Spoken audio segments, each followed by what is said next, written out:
হ্যাঁ এলা সাজ্জাদ ভাই আরো সামনে চলে গেছি। ঠিক আছে ভাই, ঠিক আছে।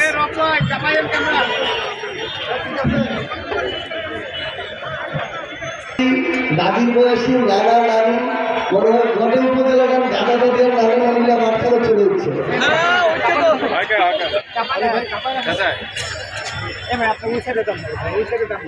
আচ্ছা, জুলাই অভ্যুত্থান 2024, এরপর নতুন একটা বাংলাদেশ, অন্তর্বর্তীকালীন সরকারে এখনো 6 মাসও হয়নি।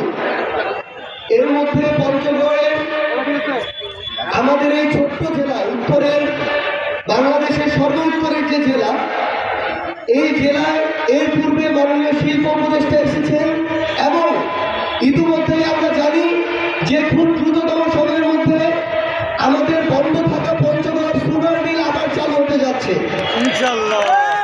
আলহামদুলিল্লাহ। শুরু করে দাও। এরপরে এখনো আমাদের আসলে 6 মাস হয়নি, কিন্তু এই অন্তর্বর্তীকালীন সরকারে আমাদের মাননীয় স্থানীয় সরকার এবং যুব ক্রীড়া মন্ত্রণালয়ের যে মাননীয় উপদেষ্টা, আমাদের এই অভ্যুত্থানের অন্যতম সমন্বয়ক, রণক্ষেত্রের সামনের সারির যোদ্ধা জনাব আসিফ মাহমুদ সচিব ভূঁইয়া আমাদের মাঝে এসে উপস্থিত হয়েছে। অর্থাৎ নতুন একটি সরকারের 6 মাস যেতে না যেতে আমরা আমাদের এই পঞ্চগড়ের ছোট্ট জেলা অলরেডি 2 জন মন্ত্রীর পদচারণা পেয়েছি। আমরা এভাবেই পুরো বাংলাদেশের গুরুত্বপূর্ণ জায়গা, গুরুত্বপূর্ণ পদচারণায় পঞ্চগড়কে দেখতে চাই, আটোয়ারিকে দেখতে চাই, আটোয়ারিকে এগিয়ে নিতে চাই, পঞ্চগড়কে এগিয়ে নিতে চাই। সবার আগে গুরুত্বপূর্ণ কিছু বিষয় আছে। আমাদের যারা মাননীয় মন্ত্রী রয়েছে তারা তাদের জায়গা থেকে তাদের কাজটা করে দিবেন, কিন্তু আমরা যারা এই জেলার এবং উপজেলার গুরুত্বপূর্ণ স্টেক হোল্ডার, অংশীদার রয়েছি, আমরা আমাদের কাজটা ঠিকমতো করছি কিনা এটার উপর নির্ভর করবে আমাদের উপজেলা এগিয়ে যাবে কিনা। পঞ্চগড় জেলার এবং উপজেলা পর্যায়ে যত অফিস আছে, সরকারি অফিস, এই অফিসের যারা কর্মকর্তা কর্মচারী তারা যদি ঠিকমতো কাজ না করে ধান্দাবাজি করে, টাকা নেয়, লুটপাট করে, তাহলে উন্নতি সম্ভব না। সবার আগে এই সরকারি অফিসগুলোতে ধান্দাবাজি বন্ধ করতে হবে। পঞ্চগড় শুধু না, আমাদের এই আটোয়ারি উপজেলা ভূমি অফিসে টাকা খাওয়া অনেক ধান্দাবাজ লোক আছে।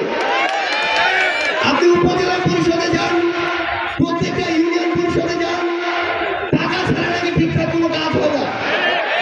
সরকারের থেকে আসা কয়েকশো টাকা, কয়েক হাজার টাকার একটা কার্ড নিতেও বিভিন্ন জনপ্রতিনিধি, হোক মেম্বার, হোক চেয়ারম্যান, যে হোক না কেন, তাদেরকেও নাকি টাকা দেওয়া লাগে।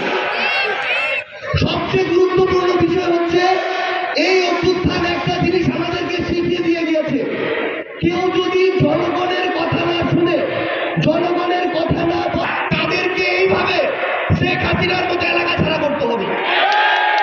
এরপর থেকে টাকা ছাড়া কাজ করবে না, তাদের কথা সবার সামনে প্রকাশ্যে আনতে হবে এবং আমাদেরকে নিজেদের জায়গা থেকে একটা জায়গা ভালো হইতে হবে।